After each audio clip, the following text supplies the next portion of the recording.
Meus irmãos, vamos abrir as nossas Bíblias em Romanos, capítulo 3, a partir do versículo 10. Minha versão é um pouco diferente, mas você pode acompanhar na sua aí. Como está escrito: não há um justo, nenhum sequer. Não há quem entenda, não há quem busque a Deus. Todos se desviaram, juntos se tornaram inúteis. Não há quem faça o bem, nenhum sequer. A garganta deles é um sepulcro aberto. Enganam com a língua, debaixo dos seus lábios há veneno de serpente. A sua boca está cheia de maldição e amargura. Os seus pés se apressam para derramar sangue inocente. Nos seus caminhos há destruição e miséria, e não conhecem o caminho da paz. Não possuem nenhum temor de Deus. Ora, sabemos que tudo que a lei diz é para os que estão debaixo da lei que ela diz, para que toda boca se cale e todo mundo fique sujeito ao julgamento de Deus. Se você prestou atenção no início dessa liturgia, Fernando, ele leu o Salmo 14 do versículo 1 ao versículo 3. E são exatamente essas palavras que o apóstolo Paulo resgata aqui na sua argumentação. Mas o uso que ele faz desse salmo é surpreendente, chocante e polêmico. E ele fez isso de forma proposital. Os israelitas costumavam usar o Salmo 14 contra os seus inimigos, contra os ímpios, contra os homens que não tinham religião. O apóstolo Paulo insere esse salmo no contexto que ele está argumentando com os judeus, dizendo que os gentios estão condenados, mas os judeus sem Cristo também.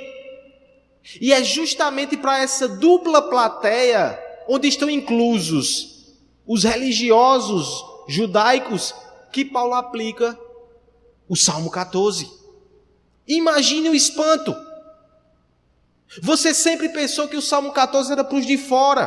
Paulo está dizendo, o Salmo 14 é para os de dentro também, e é para todos, porque a depravação é total. E qual o objetivo de Paulo em sacar essa carta? Tirar esse coelho da cartola. O versículo 19 vai dizer, para que todos se calem. Eis uma tarefa difícil, porque nós adoramos falar. Até quando calamos, o nosso coração é um tagarela, cheio de si, cheio de vaidade, e com perspectivas totalmente infladas a respeito de quem nós somos. Mas a lei do Senhor está aqui para que calemos.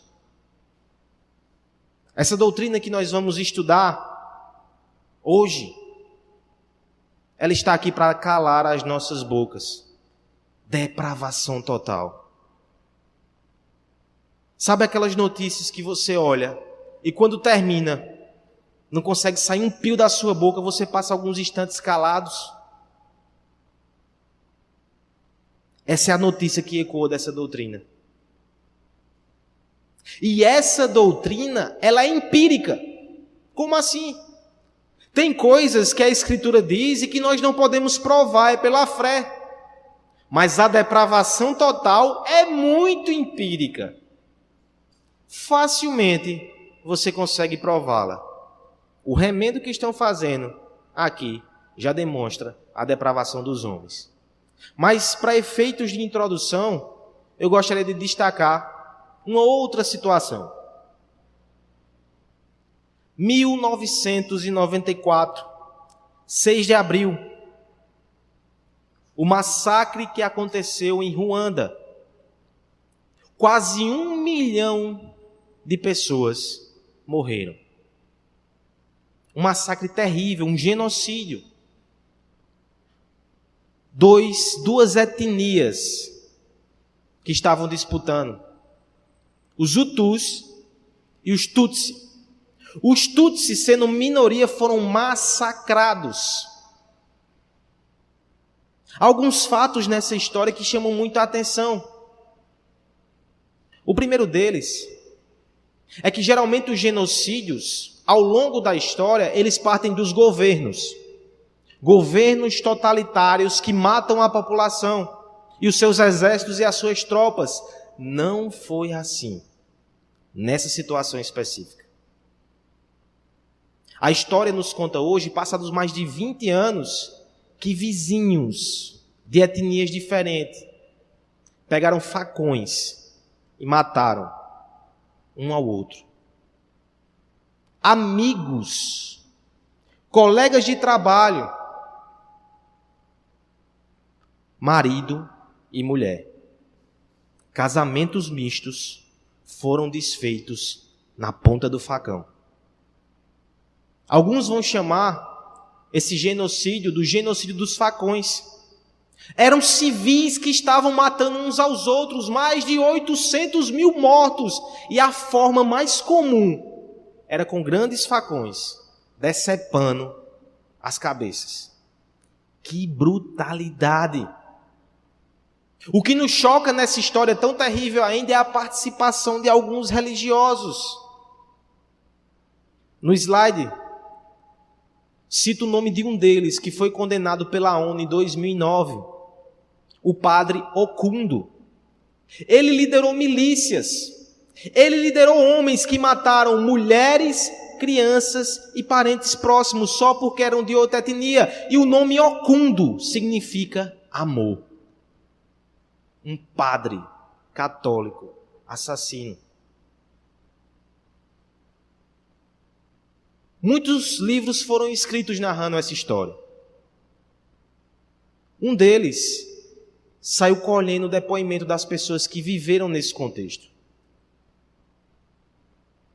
Algo que chamou a atenção do mundo foi que depois do período, já no período final dessa insurreição, que durou mais de 90 dias, as pessoas que eram capturadas para serem executadas, elas não gritavam mais, não choravam, nem esperneavam.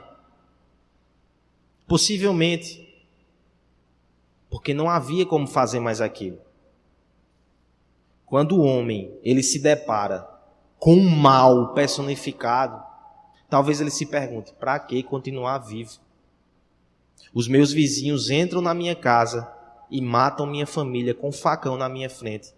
Essas pessoas se apossam dos bens, saindo daquelas, vão comemorar, elas vão celebrar, e no outro dia elas estão na rua de novo matando.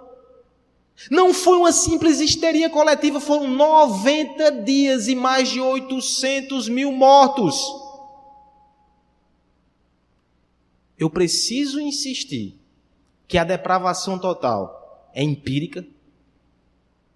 Esse é o homem. Diante disso, a pergunta que deve ficar para nós é possível construir um mundo melhor desse jeito?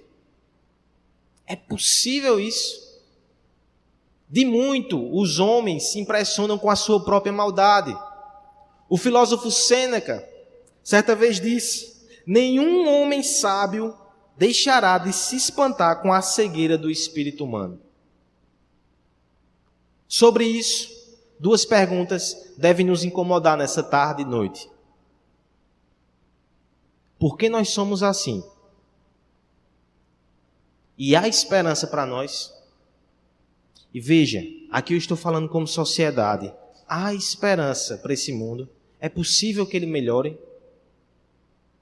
Como é que nós vamos seguir nesse estudo? Qual é o caminho que nós vamos percorrer? Primeiro, nós vamos lutar aqui para explicar o inexplicável aos homens.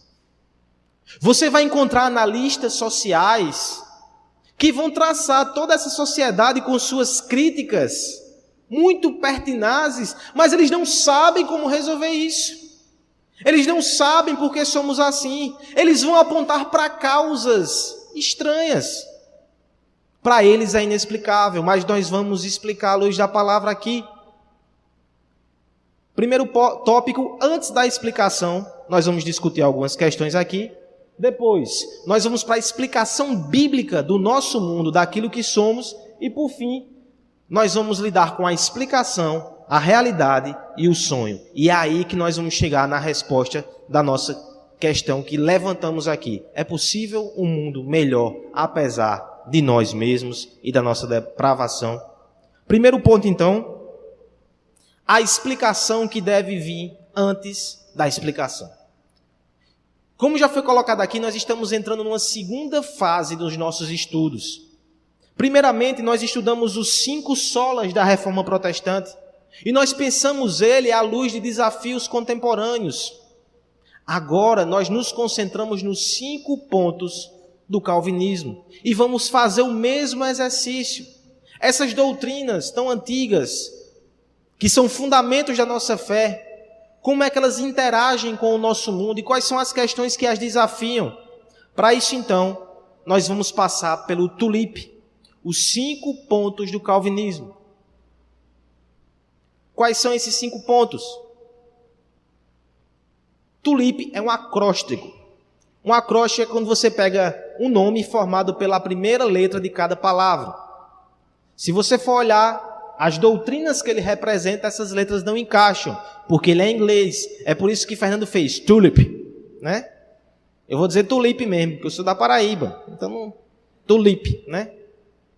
Por quê? O primeiro, depravação total, é Total Depravation, certo? E por aí vai, são em inglês. Depois você vai em casa e treina. Vai ser legal, vai ser divertido, certo? São 5 pontos. Os 5 pontos dizem primeiro o seguinte, que o homem está depravado moral e espiritualmente, totalmente depravado. Depois ele vai dizer que Deus elege incondicionalmente aqueles que serão salvos dessa massa de pecadores perdidos e incapazes. Eleição incondicional. Terceiro ponto, Cristo executa a obra de expiação por esses a quem o Pai elegeu. Expiação limitada. Depois o Espírito Santo vem e aplica essa obra no coração desses eleitos. É a graça irresistível que nos arranca do pecado. E por fim, esses que foram eleitos por quem Cristo morreu e aqueles que foram chamados eficazmente pelo Espírito Santo, esses irão perseverar por causa de Deus até o fim. Esses são os 5 pontos do calvinismo. Agora vamos pensar aqui o que esses 5 pontos não são.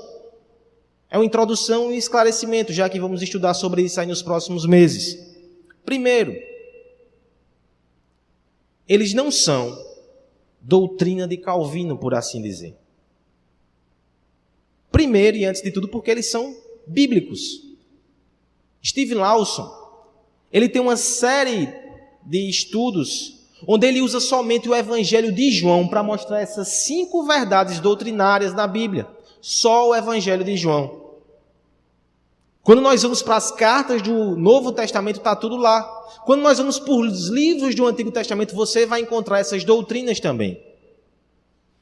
Ao longo da história da igreja, nós temos Agostinho como aquele que deu uma forma, uma sistematização naquele período gigantesca em cima dessas doutrinas.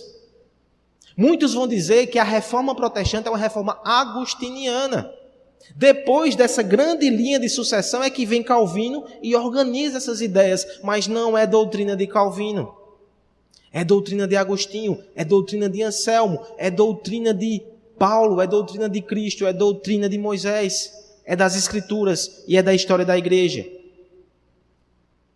Segunda questão. Não foi nem Calvino que organizou esse acróstico, TULIP, como diz o nosso amigo Fernando. Não foi nem ele. Ele desenvolveu essas doutrinas, ele escreveu sobre elas, mas quem organizou dessa forma foi depois que ele morreu. Depois que Calvino morre, na verdade 4 anos antes dele morrer, nasceu um rapaz chamado Jacob Arminius. E este homem, ele se tornou pastor na Holanda, subscreveu o Catecismo de Heidelberg, Confissão Belga, tudo calvinista, tudo baseado nesses 5 pontos. No entanto, nas suas pregações e nas suas aulas, ele começou a fazer uma doutrina um pouco diferente, discordando desses fundamentos. Passou a defender que o homem não estava totalmente morto. Passou a defender que a eleição de Deus não era incondicional. Deus elege aqueles que um dia já iriam crer. Ele olha na luneta do tempo e antevê aqueles que crerão um dia e escolhe esses. Esse homem passou a defender que aqueles que são salvos podem cair da graça. Ou seja, ele passou a discordar dessas doutrinas fundamentais. Mas essa figura, ela é controversa. Mais de uma vez, os homens tentaram descobrir o que ele estava pregando, o confrontaram, e quando o confrontaram, ele negou as suas doutrinas. Disse que pensava igualzinho ao Catecismo de Heidelberg e à Confissão Belga, subscrevia.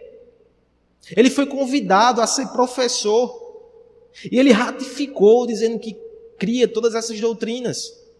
Mas a história nos conta que ele, ainda que ensinasse de forma pública as doutrinas calvinistas, particularmente aos seus alunos, ele discordava dessas doutrinas. Quando ele morre, aí a turma chuta o pau da barraca.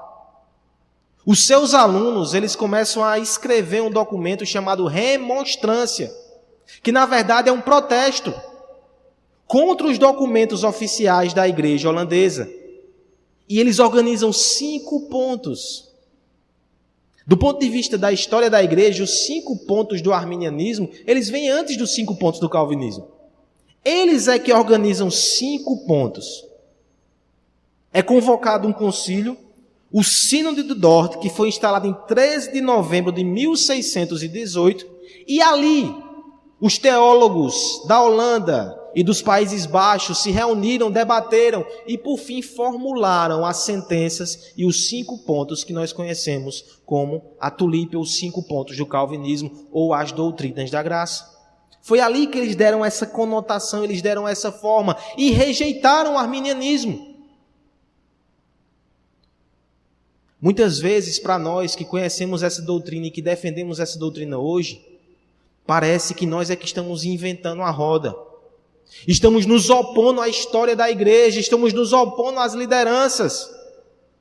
No entanto, as primeiras confissões das denominações históricas, todas eram calvinistas. Batistas, congregacionais, episcopais, presbiterianos. Todas as confissões antigas, elas têm essas doutrinas. Então, recapitulando, o que os 5 pontos não são? Não são doutrina de Calvino. Muito pouco foram sistematizadas por ele, como nós conhecemos na tulipe. Isso foi depois, isso se deve ao Sínodo de Dort. Mas tem uma terceira questão que nós precisamos carimbar aqui antes de prosseguir. Elas também não são aquilo que define quem é reformado. Só porque você entende essas 5 doutrinas, isso não é tudo. No livro Introdução à Fé Reformada, algo do tipo, de Joel Bick, não sei se é exatamente esse o nome, ele vai discutir o que é ser reformado, antes de tudo, qual é a doutrina mais essencial. Muitos apressadamente vão dizer que é a predestinação. Ele vai dizer não. Os próprios escritos de Calvino não dão essa ênfase na predestinação que ele levou a culpa, não. Lutero fazia isso com mais intensidade e Agostinho também. Ele defendia isso, mas, por exemplo, o tema doutrinário mais presente nas institutas de Calvino é a união com Cristo. E o capítulo destinado à oração é maior do que o capítulo destinado à predestinação. Eu sei que esse é o primeiro contato que provavelmente nós tivemos, predestinação, mas a reforma é mais do que isso. Alguns vão dizer que o centro e o coração da reforma é o pacto. Nós entendemos que o relacionamento do homem com Deus é pactual. Nós entendemos que essa é uma doutrina fundamental, mas ela não é o elo que liga todas as correntes da reforma. Outros vão dizer a soberania. E aqui Joel Bick diz que é quase isso mesmo. Mas às vezes, alguns que se dizem reformados dão tanta ênfase à soberania que fazem ela de forma desequilibrada. E parece que Deus é soberano e só. Não precisa ser bom, não precisa ser justo, não precisa ser santo, ele é só soberano. Ele faz o que quer, do jeito que quer e acabou-se. Hipercalvinismo.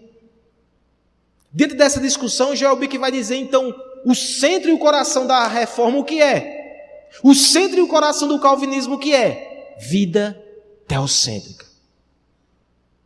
É a vida teocêntrica. É viver para a glória de Deus, é culto para a glória de Deus, é evangelismo para a glória de Deus, família para a glória de Deus, é a glória de Deus que é o centro, que é o foco do calvinismo e da reforma. Essa é a linha que nos une. Portanto, os 5 pontos do calvinismo, eles pegam esse princípio de a glória somente a Deus e aplicam na hora da salvação. É isso que esses 5 pontos são. É a soteriologia reformada. É o que nós entendemos sobre salvação. Por isso que é importante. E por isso que nos representa sim, representa muito. Porque é um esforço que nós fazemos para honrar a verdade bíblica, mostrando que só Deus salva, só Ele tem mérito e só Ele pode resgatar o homem perdido. O problema com as igrejas que não são reformadas não é o Deo Glória. Todos que se dizem evangélicos, de alguma forma, eles vão defender que a Deus deve ser dada a glória pela salvação. O problema é o soli. É o reformado que diz soli Deo Glória. Somente Deus. Nós não fazemos uma parceria com Deus, é tudo Ele. Nessa barganha, a gente só entra com o pecado. Ele é que entra com a graça. Nessa transação, a nossa ação é correr.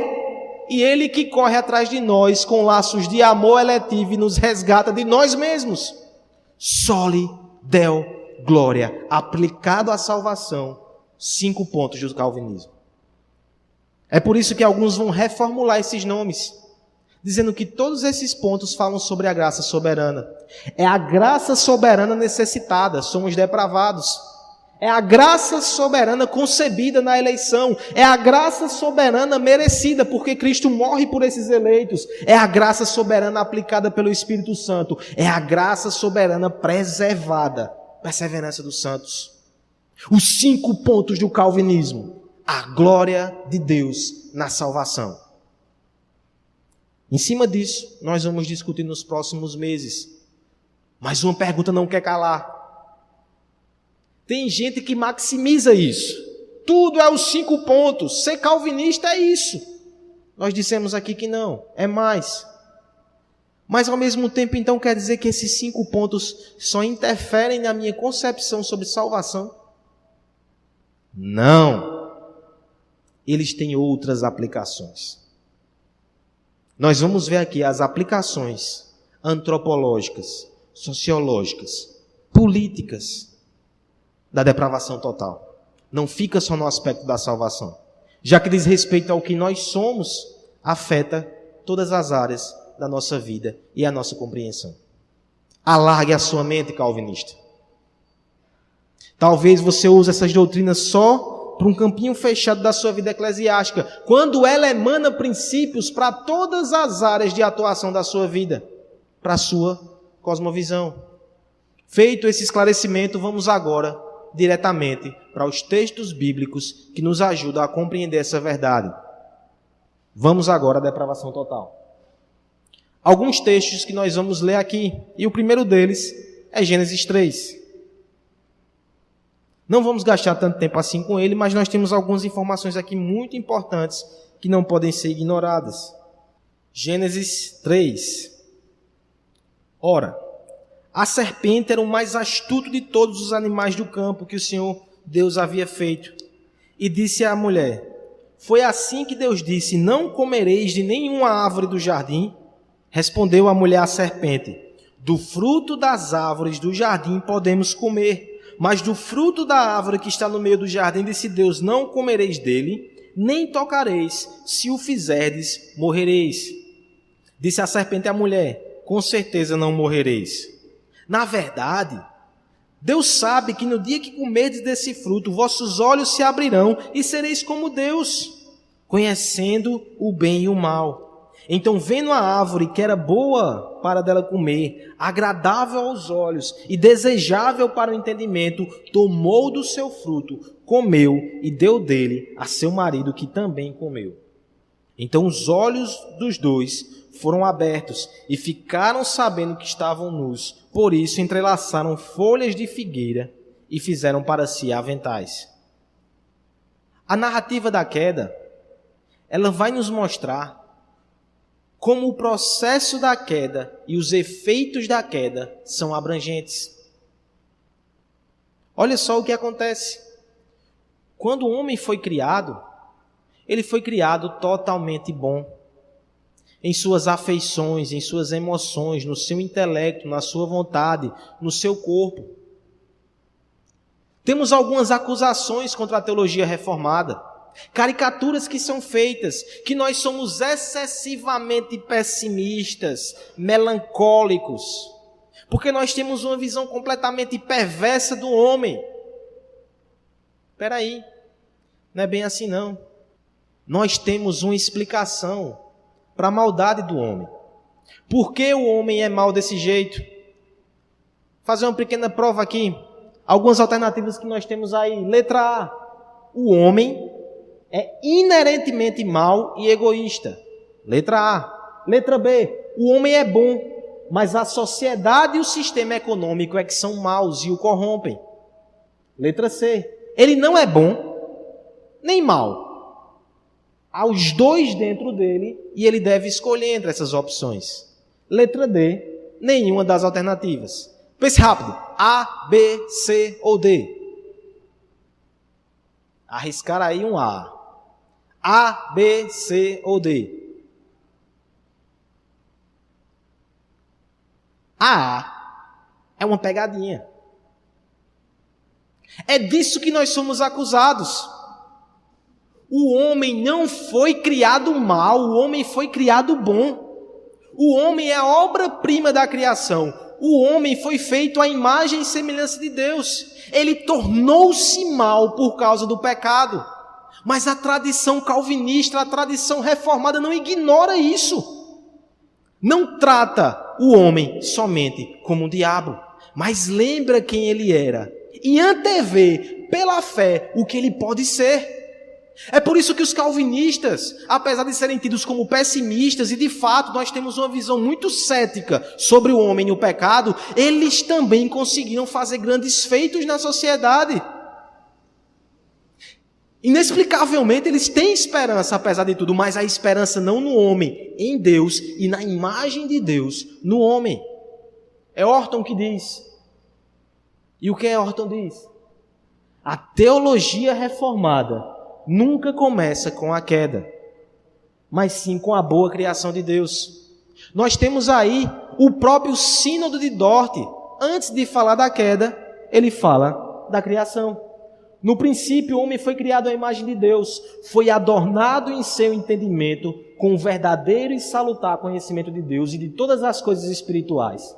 Sua vontade e seu coração eram retos, todos os seus afetos puros, portanto, era um homem completamente santo. Mas desviando-se de Deus, sob a instigação do diabo e pela sua própria livre vontade, ele se privou desses dons excelentes.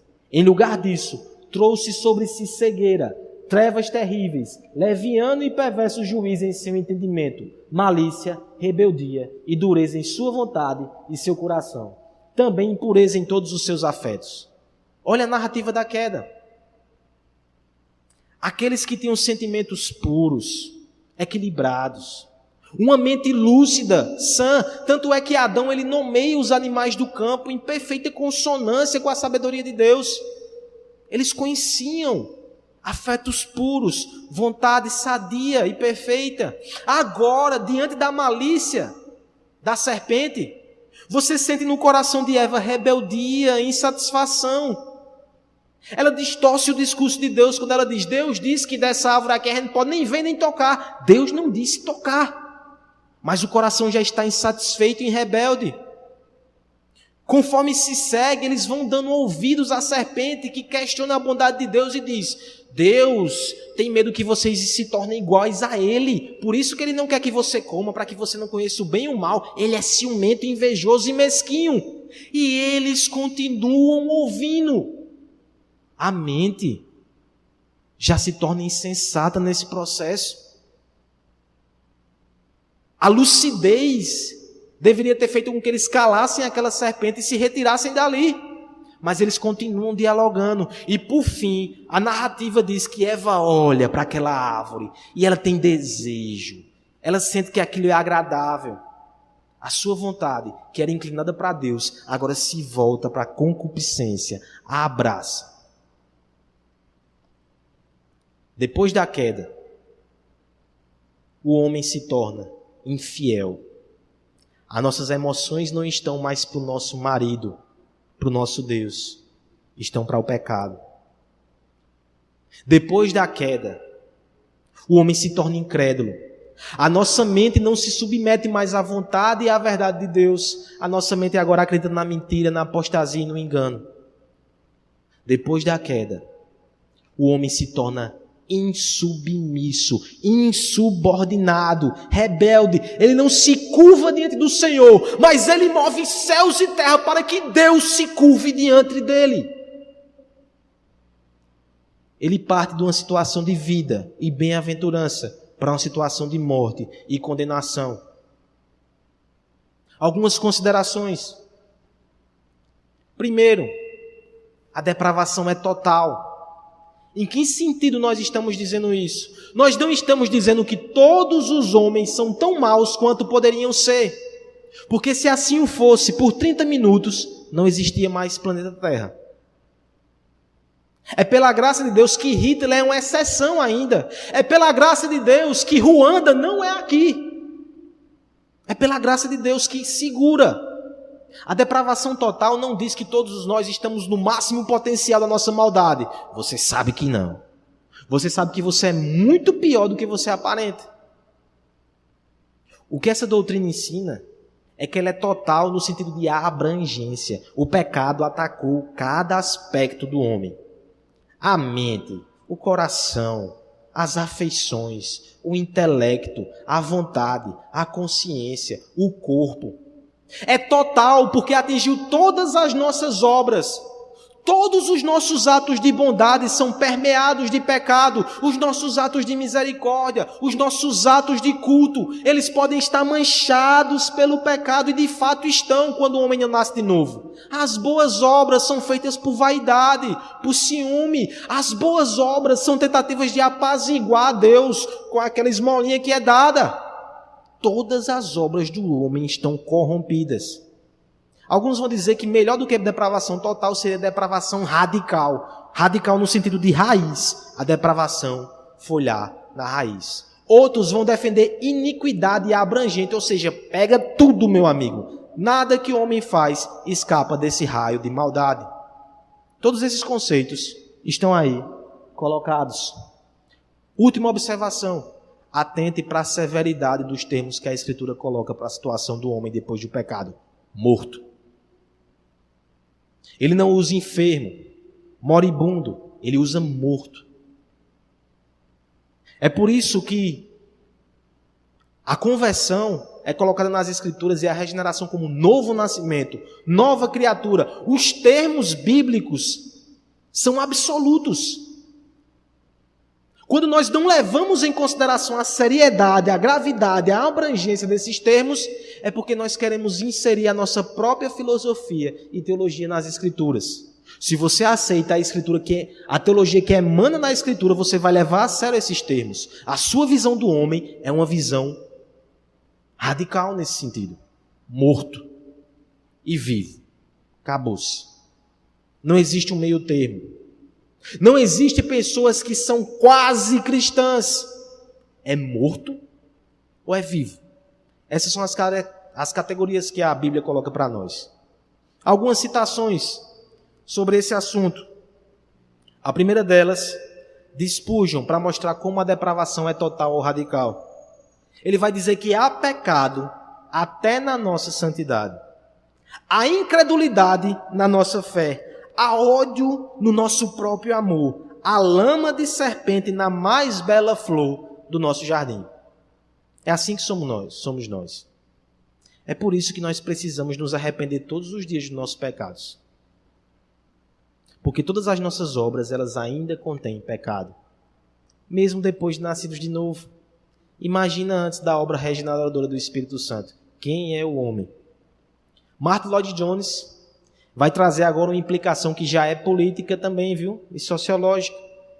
Ele vai dizer: a terrível e trágica falácia que tem sido propalada durante esses últimos 100 anos é a ideia de que todas as dificuldades dos homens se devem a seu meio ambiente.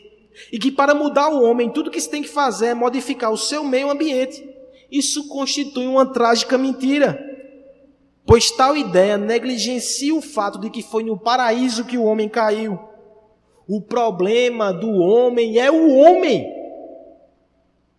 O problema do sistema econômico é o homem. O problema da sociedade é o homem. Tira o homem que vai ficar tudo tranquilo. Algumas ideologias até tentaram fazer, tirar o homem, né? Se há pecado na sociedade, e há.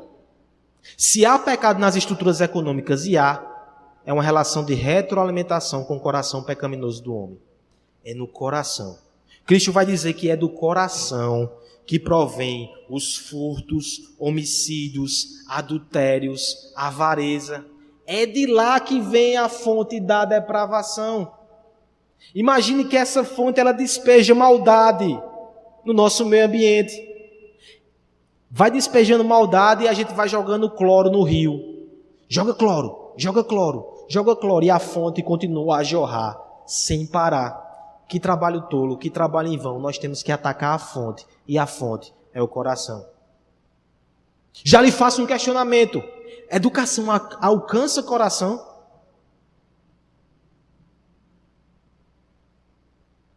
Reformas sociais alcançam o coração? Retórica, discurso bonito. O que é que transforma o coração do homem? Que toda boca se cale. Só a Escritura tem a resposta. Outra passagem, Efésios capítulo 2. Vamos lá rapidamente. Ele vos deu vida, estando vós mortos nas nossas transgressões e pecados, nos quais andaste no passado no caminho desse mundo, segundo um príncipe do poderio do ar, do espírito que agora age nos filhos da obediência, entre os quais todos nós também antes andávamos, seguindo os desejos carnais, fazendo a vontade da carne e da mente, e éramos por natureza filhos da ira, assim como os demais. Mas Deus, que é rico em misericórdia, por seu imenso amor com que nos amou, estando nós ainda mortos em nossos pecados, deu-nos vida, juntamente com Cristo. Pela graça sois salvos. Esse é o texto que é a base dos trabalhos da OMP nesse ano. Ele é importantíssimo para essa doutrina. Nós já estudamos ele aqui, mas nós não podemos passar por cima. Rapidamente, alguns conceitos que fortalecem essa doutrina que nós estamos defendendo aqui da depravação total. Primeiro, a depravação é universal. No versículo 3, o apóstolo Paulo vai dizer que todos nós andávamos. E o contexto aqui é que ele está falando para uma igreja que tem gentil e que tem judeu. Que tem gente que vivia na bagunça, no pecado, e tem gente que vivia na igreja, com religiosidade também no pecado. Ele está dizendo todos. O pecado é universal. Segunda coisa, não só universal, mas o pecado, ele nos fez mortos. Ele vai dizer isso tanto no versículo 1, quanto no versículo 5. Nós estávamos mortos em nossos delitos e pecados. Paulo ecoa os termos do Gênesis. A Bíblia toda, de forma harmônica, fala sobre essa verdade. Terceira coisa, inimizade contra Deus. Não é só a morte, porque morte é passiva, ok? Quem morde é passivo. Nossa situação é rebeldia ativa, apesar de mortos. The Walking Dead. É por aí. Você está morto, você é um cadáver. E você ainda está atacando as pessoas e fazendo barbaridade no meio do mundo. Essa é a sua...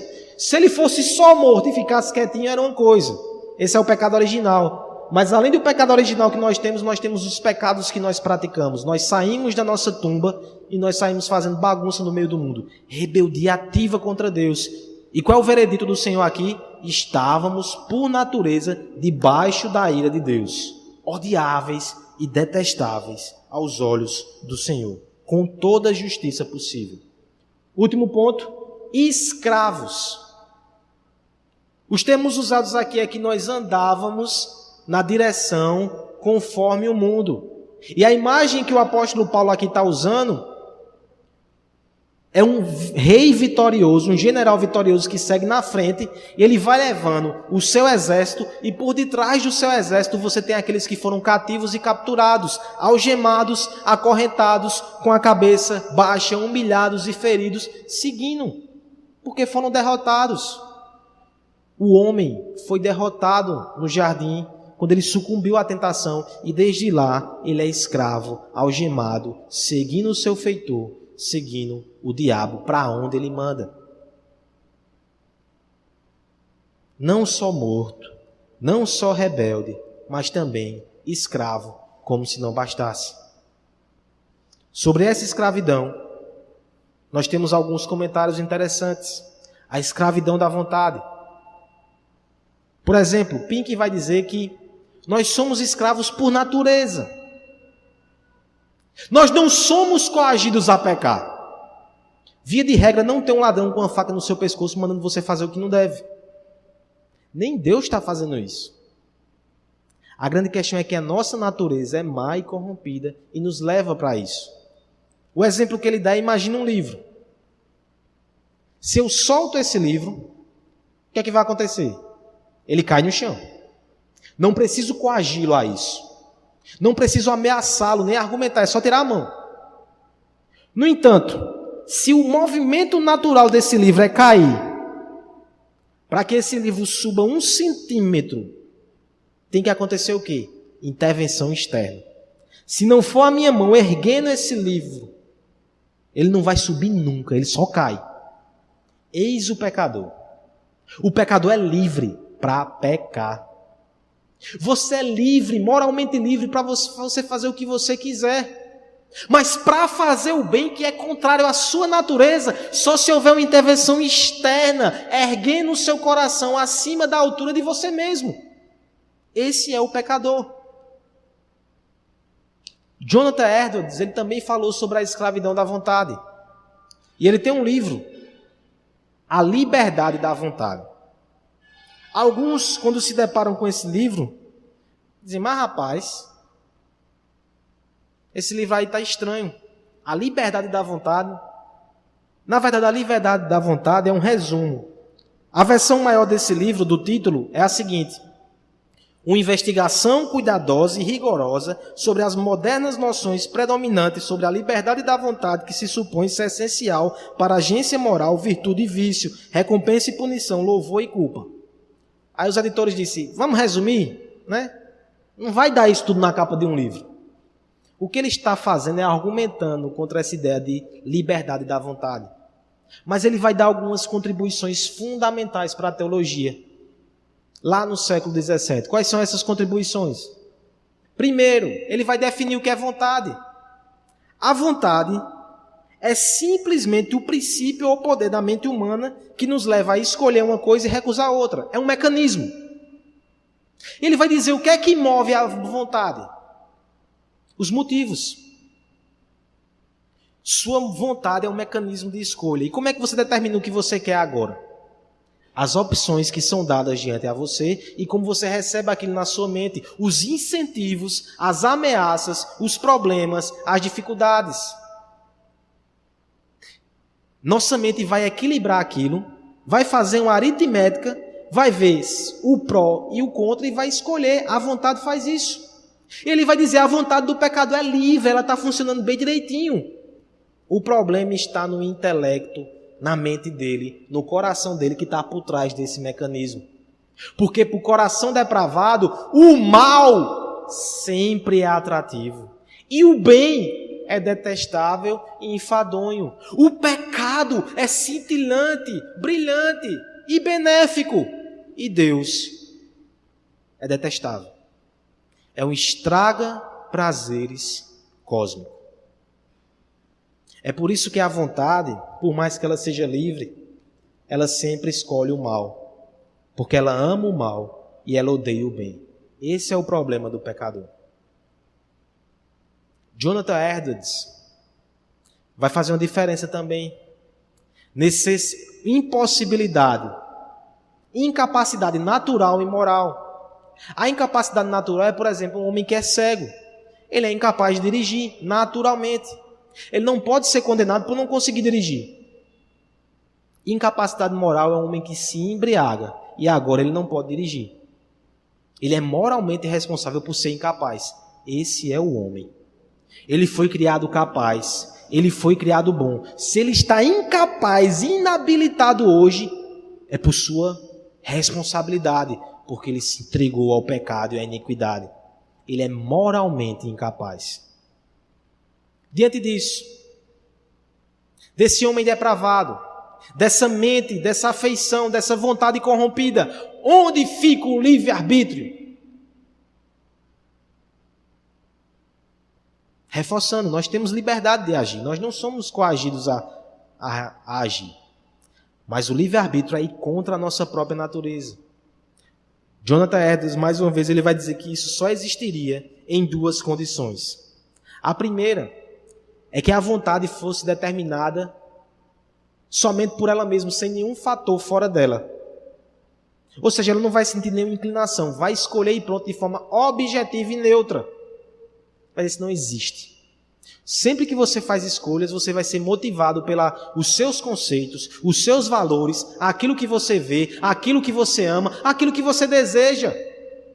Não existe escolha neutra, então não existe livre-arbítrio. O seu arbítrio sempre está sujeito ao seu coração e às suas motivações. A segunda coisa que ele diz: nós só teríamos livre-arbítrio de verdade se nós somos indiferentes às opções. E ele vai dizer, até filosoficamente, isso é impossível. Pegue um animal, coloque 2 pratos de ração. E ele vai ter que escolher entre esses 2 pratos de ração. Só que ele não tem preferência por nenhum dos dois. São igualmente iguais, igualmente desejáveis. Ele vai ficar olhando para um, para outro, para um, para outro, para um, para outro, até morrer de fome. Porque ele é indiferente, ele não vai fazer uma escolha. Nosso coração não é indiferente. Ou a gente ama, ou a gente odeia. Você é quem você ama. O homem depravado ama o pecado, por isso que ele é quem é, por isso que a sociedade é quem é. A liberdade é para pecar. Jesus vai dizer em João capítulo 8, versículo 31 ao 34. Esse é o nosso último texto. Vamos terminar esse momento com as palavras do nosso mestre. Mais uma vez falando aos fariseus. Talvez seja para você.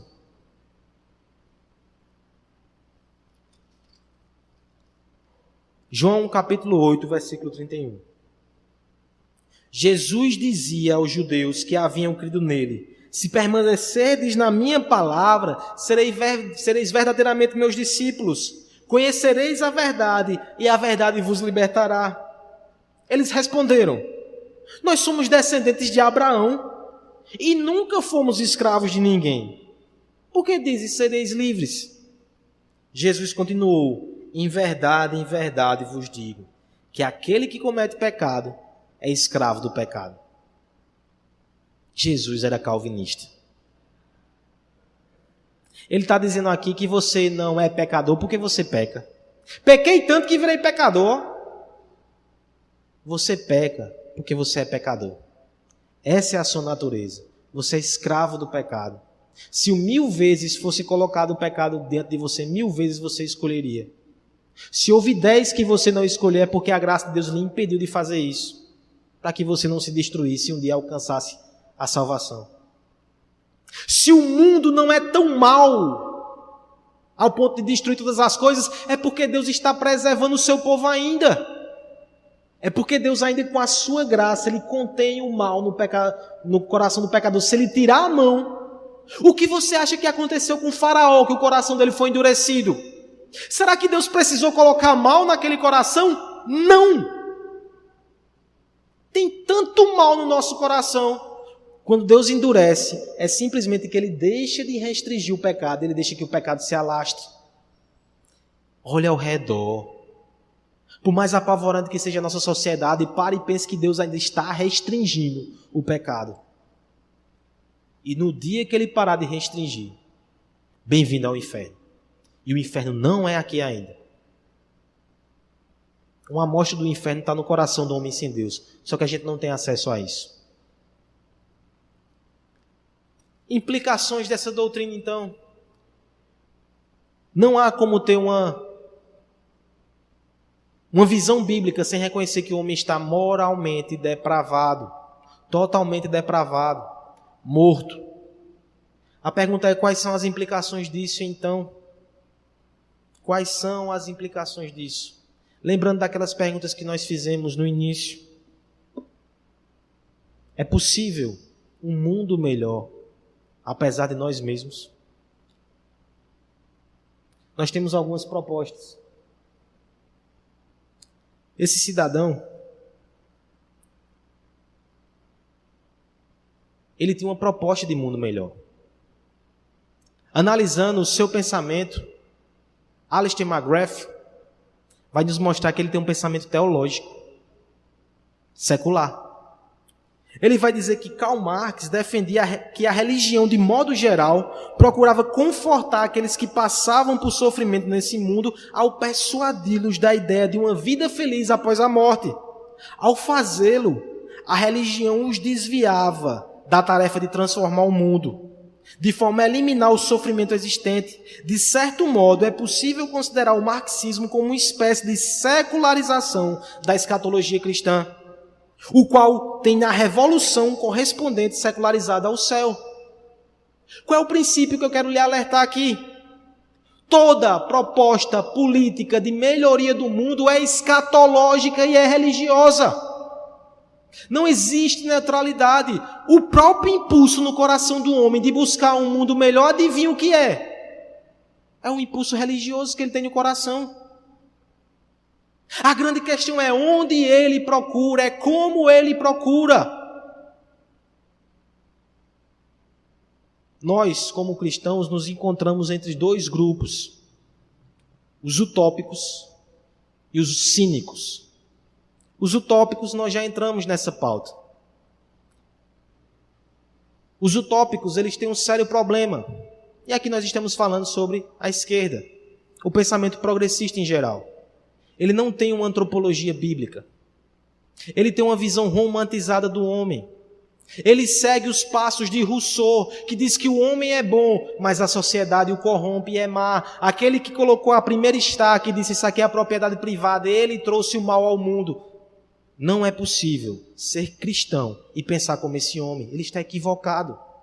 O homem é mau por causa do pecado. Tudo começa nessa definição de antropologia. Isso vai ter implicações sociológicas e políticas. Eles têm uma proposta de escatologia secularizada.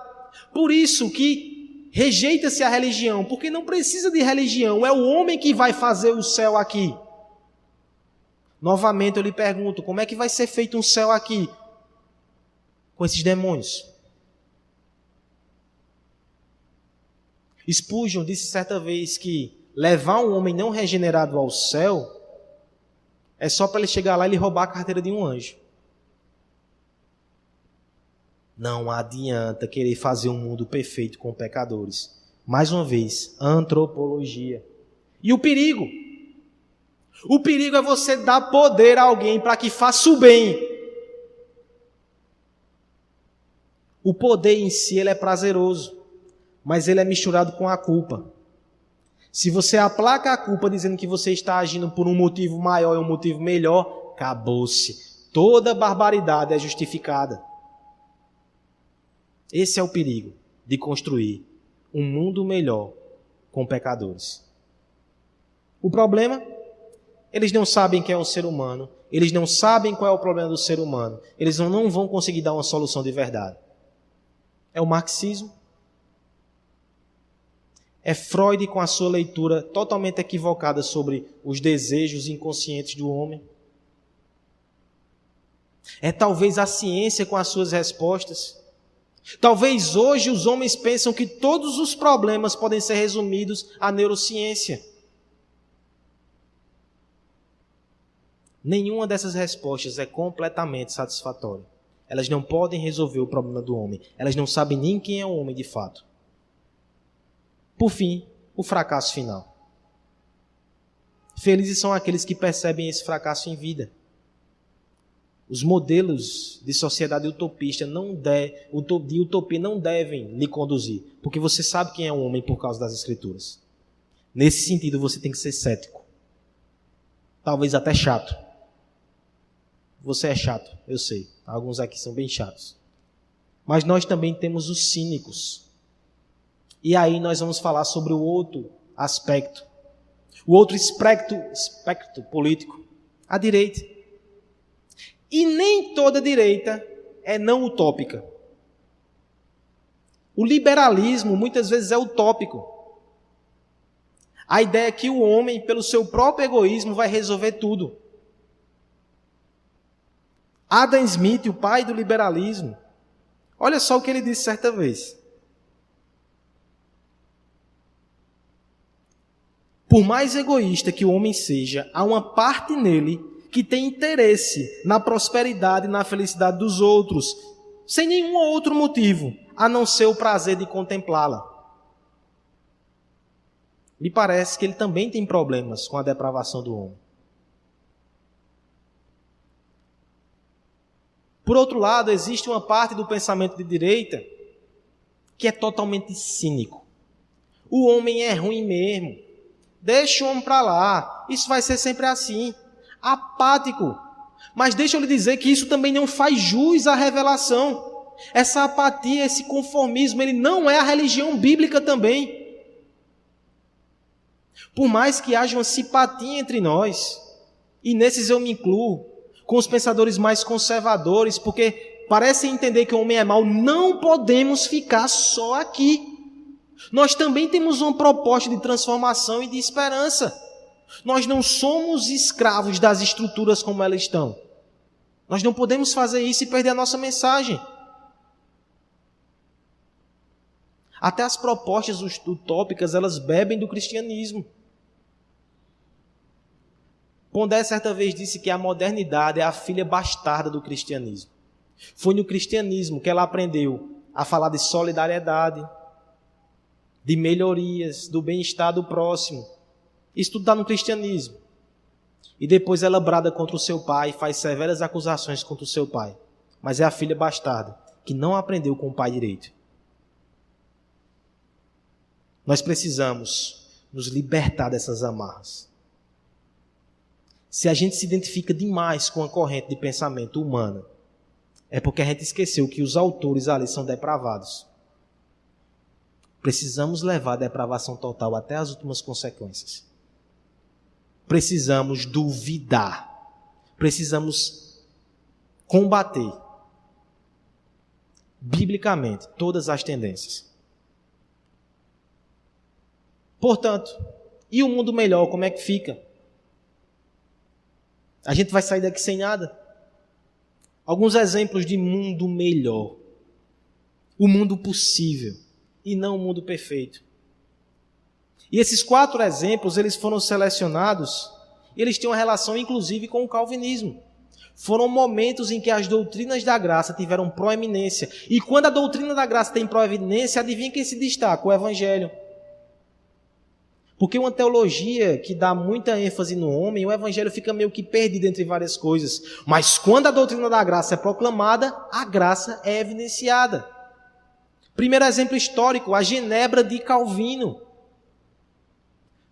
Para nós, parece estranho, mas esse país era um país pobre, conhecido por sua depravação, bebedice. Alguns historiadores narram que era comum você ver cidadãos de Genebra pelados, bêbados, correndo e blasfemando, cantando músicas profanas no meio da rua. Era uma cidade imoral, indecente e suja. Até que o Conselho dos 200, ele resolveu transformá-la numa cidade protestante. E baixou uma série de normas, uma série de leis para moralizar os seus cidadãos. Adivinha o que eles descobriram? Não dá. Externamente eles não conseguiram moralizar aquele povo. Foram atrás de um pregador hábil para pastorear aquela cidade.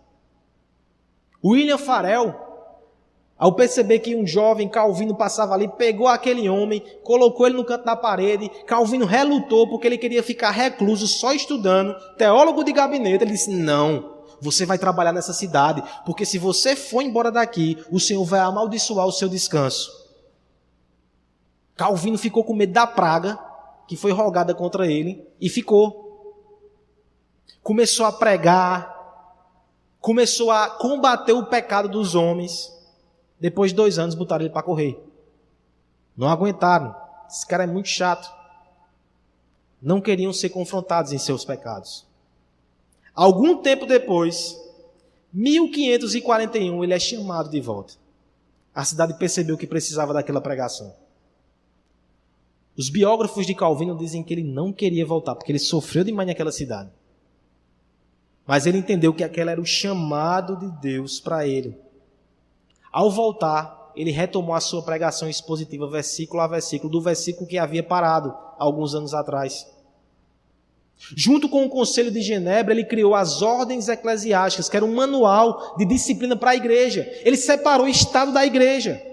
E agora ele podia disciplinar as pessoas. E aí ele começou esse grande programa de evangelismo e disciplina. Resultado, as tabernas fecharam. Os banhos públicos foram separados entre homens e mulheres. Já pensou que todo mundo tomava banho junto? Separou. A higiene da cidade melhorou. Sistema público de esgoto, um dos primeiros da Europa. Até grades das varandas, através do púlpito, foram colocadas na exposição da lei do Deuteronômio. Calvino pregou, exortou a igreja que fizesse isso para que seus filhos não tivessem esse tipo de acidente. E foram construídas grades nas casas. Até melhoria urbana e arquitetônica do púlpito de Genebra. Fora isso, você vai ter controle de juros naquela cidade. Os pastores eles se envolviam nas questões econômicas. Fundo para a hospitalidade cristã, hospital. Os refugiados que eram recebidos vindo de toda a Europa. Foi criada uma indústria para fazer tecidos e eles eram empregados e participavam disso. Eles não ficavam vadiando, nem também eram largados, eles eram empregados nesse sistema. Escola, Academia de Genebra, ensino para mulheres ali na Europa, naquela época, naquele século. Essas foram as revoluções que fez John Knox olhar para Genebra e dizer: é a mais perfeita escola de Cristo que havia na terra desde o tempo dos apóstolos. A depravação é total, mas o evangelho é mais poderoso e triunfa sobre o pecado do homem. Faz um mundo melhor, ainda que um mundo não perfeito. Os puritanos na Inglaterra abriram diversas escolas, desenvolveram a ideia de vocação do trabalho. Há um tempo atrás, um estudioso foi analisar a caridade do período medieval até o período moderno. E adivinha quem foi o grupo religioso que mais contribuiu com questões sociais? Os puritanos da Inglaterra. Perseguidos pelo Estado, mas foram aqueles que mais contribuíram com essas causas. Uma ética diferente da família, do papel da mulher. C.S. Lewis é um daqueles que advoga que o amor romântico, esse ideal que nós temos do amor cortês dentro do casamento, surgiu com o puritanismo. Porque na época medieval, o amor romântico, nas trovas medievais, era só relações extraconjugais. É o puritano que resgata o conceito que o homem e mulher se amam dentro da aliança. O romantismo, aqui, a fama dos puritanos era ser bem seco, né? Parece que não. É uma revolução que afeta várias áreas da sociedade. As faculdades que foram fundadas, Oxford, Cambridge, Harvard, olha o progresso. Avivamento nos Estados Unidos, através da pregação de Jonathan Edwards. O próprio Jonathan Edwards, na época desse avivamento, dizia que era uma decadência moral, geral nas colônias. Era um povo decadente, um povo devasso, mas através da pregação Inclusive aquele famoso sermão, pecadores na mão de um Deus irado. As pessoas se agarravam nas colunas do templo, com medo, sentindo que o próprio chão estava abrindo debaixo dos seus pés. Aquilo provocou uma mudança. Famílias foram restauradas, bebedice foi se acabando aos poucos, moralidade, ajuda aos pobres. Tudo isso é relatado nos escritos de Jonathan Edwards. A sociedade foi impactada pelo avivamento e pelo evangelho. Por fim, o último exemplo, Holanda. Abraham Kuyper. Esse homem, pastor, tornou-se jornalista e começou a escrever diariamente numa coluna de um jornal que ele mesmo fundou. E nesse jornal ele escrevia sobre todos os assuntos de cultura, sociedade, política, economia, a partir de uma cosmovisão cristã. Ele começou a influenciar aquele povo, aquela geração. Acabou sendo eleito como representante do povo. E posteriormente ele tornou-se primeiro-ministro por 5 anos. Fundou uma denominação que se separou do liberalismo. Depois fundou a Universidade Livre de Amsterdã. É possível um mundo melhor. Para isso, nós precisamos do único que pode vencer a depravação, que é Jesus Cristo. Os projetos de utopia podem trazer mais desgraça. Não negamos que algumas coisas melhoram por causa da graça comum de Deus.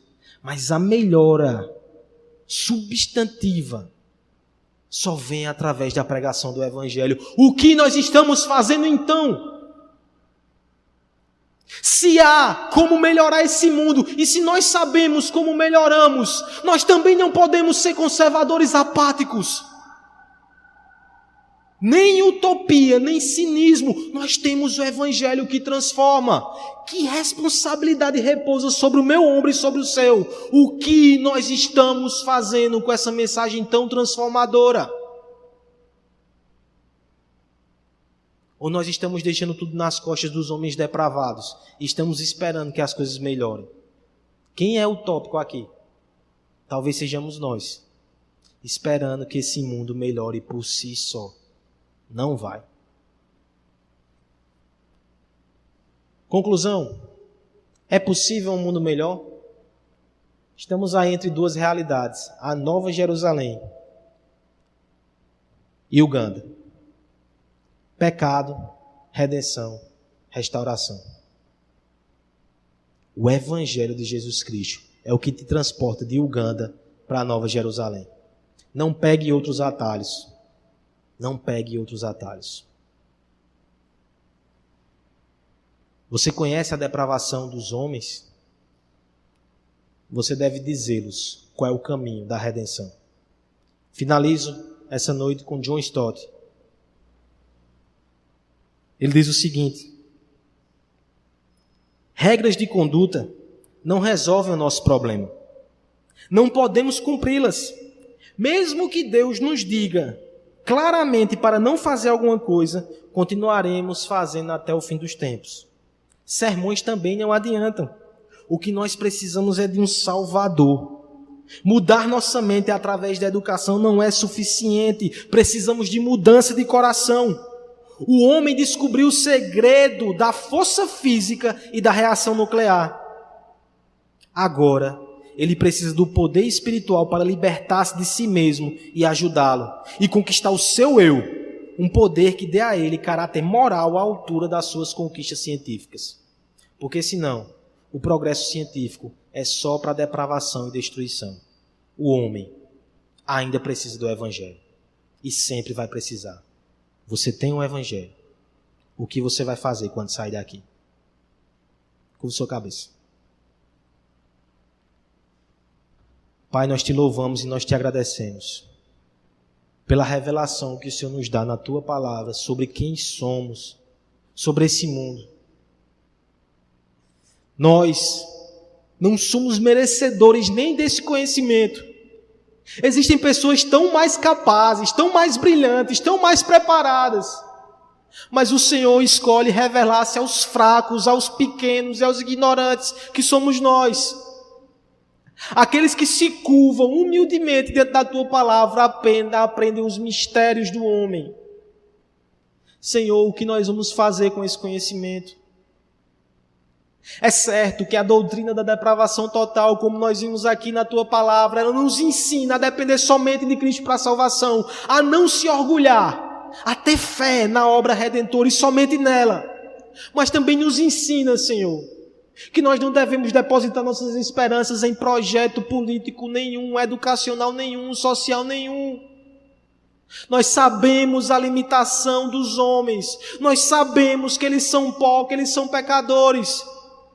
Mas também, Senhor, nós sabemos que nós podemos melhorar por causa da graça do Senhor e do Evangelho. Não permite que sejamos apáticos também, Senhor. Nos ajuda a melhorar a nossa família, nos ajuda a melhorar o nosso ambiente de trabalho, nos ajuda a melhorar as ciências onde nós estamos labutando, Senhor. Nos ajuda a ser sal e luz nesse mundo, para a tua glória. Em nome de Jesus. Amém.